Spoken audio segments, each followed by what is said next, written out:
તો રાજકોટથી સમાચાર પ્રાપ્ત થયા સામાજિક આગેવાનનું નિવેદન સામે આવ્યું છે, જેમાં માવજી રાખસિયાનું ડિમોલિશન બાબતે તેઓએ નિવેદન આપ્યું છે તો ખોટી રીતે ખાલી કરાવી રહ્યા છે તેવું આગેવાનનું આ નિવેદન સામે આવ્યું। બિલ્ડરો સાથેની સાંઠગાંઠ હોવાથી ખાલી કરાવે છે। રાત્રિ દરમિયાન અધિકારીઓ ડિમોલિશનને નોટિસ આપે છે તો સવારે અધિકારીઓ ડિમોલિશન કરવા આવી જાય છે તેવું આ નિવેદન સામે આવ્યું છે। રાજકોટમાં સામાજિક આગેવાનનું નિવેદન સામે આવ્યું। માવજી રાખસિયાનું ડિમોલિશન બાબતે તેઓએ નિવેદન આપ્યું છે તો સ્ટેન્ડિંગ ચેરમેન જયમીન ઠાકર દલિત વિરોધી છે તેવું આગેવાને જણાવ્યું છે। રાત્રે અધિકારીઓ આવી ડિમોલિશન કરવા નોટિસ ફટકારે છે અને સવારે ડિમોલિશન કરવા આવી જાય છે। અમારી પાસે દસ્તાવેજો હોવા છતાં ડિમોલિશન કરી રહ્યા છે। રાજકોટમાં સામાજિક આગેવાનનું આ નિવેદન સામે આવ્યું છે, જેમાં ખોટી રીતે તેઓ ખાલી કરાવી રહ્યા છે। બિલ્ડરો સાથેની સાંઠગાંઠ હોવાથી આ કામગીરી કરવામાં આવે છે તેવું નિવેદન સામે આવ્યું છે। તો માવજી રાખસિયાનું ડેમોલિશન બાબતે તેઓએ નિવેદન આપ્યું છે। અંબિકા ટાઉનશીપમાં દેશી દારૂનો જે એક વેપલો ચાલતો હતો અને ત્યારબાદ કહી શકાય કે પોલીસ પણ અહીં પહોંચી હતી। ખરા અર્થમાં હાલ અત્યારે જે અડ્ડો હતો એ અડ્ડામાં બુલડોઝર ફેરવવાની કામગીરી છે તે આરએમસી તરફથી થવા જઈ રહી છે। ત્યારે સીધા જ આપણે દ્રશ્ય દેખાડવા માંગીશ। ખાસ આ જે કાર્યવાહીને લઈને ક્યાંક હાલ અત્યારે વિરોધ પણ નોંધાવવામાં આવી રહ્યો છે।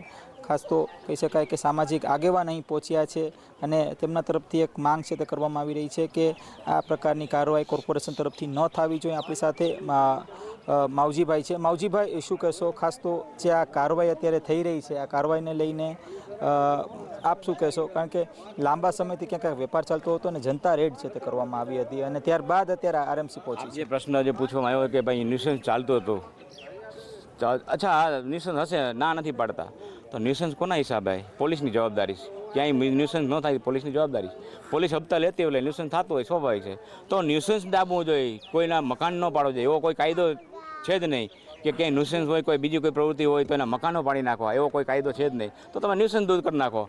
પણ એન કેન પ્રકારે આ લોકો આ ન્યુસન્સ હાથ બતાવી અને પોતાને જમીનની માર્કેટ વધારવા માટે આ લોકોને ટાર્ગેટ કરી। આ લોકો પહેલાં અમારી પાસે આવ્યા હતા, પૈસાની ઓફર કરી, પૈસાની ઓફરમાં આ લોકો ન માન્યા એટલે મહાનગરપાલિકામાં અધિકારીને પૈસા આપી દીધા, એટલે અધિકારીને મહાનગરપાલિકા આગળ કરી અને આ લોકો ડિમોલેશનની વાત હોય તો 260ની નોટિસમાં હું એમ કહેવા માગું છું, રાજકોટમાં 260ની નોટિસ કેટલી તમે આપી લેતી આવ્યું, કેટલા ડિમોલેશન થયા? તમારા જ કોર્પોરેટરે 3000 વારમાં તમારું બાંધકામ કરેલું હતું, ઓયડી ભાડે આપી દીધી હતી, તો એનીમાં તમે કાર્યવાહી કેટલા ડિમોલેશન કર્યું? અત્યારે એક પણ ઓયડી પાડવામાં નથી આવી, તો આમાં તમે આંખ મીચામણા શું કામ કરો? જયમીન ઠાકર સ્ટેન્ડિંગ ચેરમેનને કહેવા માગું છું કે તમારા જ નેતાનું, તમારા પૂર્વ પ્રમુખનું સાધુ વાસવાણી રોડ ઉપર બિનકાયદેસર બાંધકામ કરવામાં આવ્યું છે, તો કમલેશ મીરાણીનું બાંધકામ ક્યારે દૂર કરવામાં આવશે એ પણ મને બતાવો। ખાસ તો બીજી પણ આપણે વાત કરી કે બિલ્ડર અને બીજા કોને ક્યાંક ને ક્યાંક ફાયદો પહોંચશે આનાથી? મોટા મોટા બિલ્ડરનો ફાયદો। આ જમીન જે બાજુમાં લીધી છે અમારી 3.5 એકર જેવી જગ્યા છે, એ લોકોએ બિલ્ડિંગ કરવા માંગે છે, એટલે આ જે દલિતો બાજુમાં ન રહેવું જોઈએ આવી આ લોકોની માનસિકતા છે,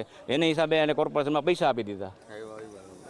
બીજું શું કહેશો કે કેટલા સમયથી આ નોટિસ છે તો મોકલવામાં આવી હતી? નોટિસ થોડા દિવસ પહેલાં આવી, મને આ લોકો કાલે સાંજે ખબર પડી।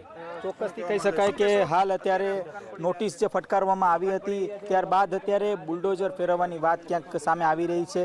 ખાસ તો સામાજિક આગેવાનો પણ પહોંચ્યા છે, તેઓ વિરોધ નોંધાવી રહ્યા છે અને આ વિરોધને લઈને ક્યાંક ને ક્યાંક હાલ અત્યારે જે લોકો એકત્ર થયા છે તેઓનું સ્પષ્ટ માંગણી છે કે અત્યારે હાલ જે પ્રકારની જે કાર્યવાહી થઈ રહી છે આ કાર્યવાહી ન થવી જોઈએ।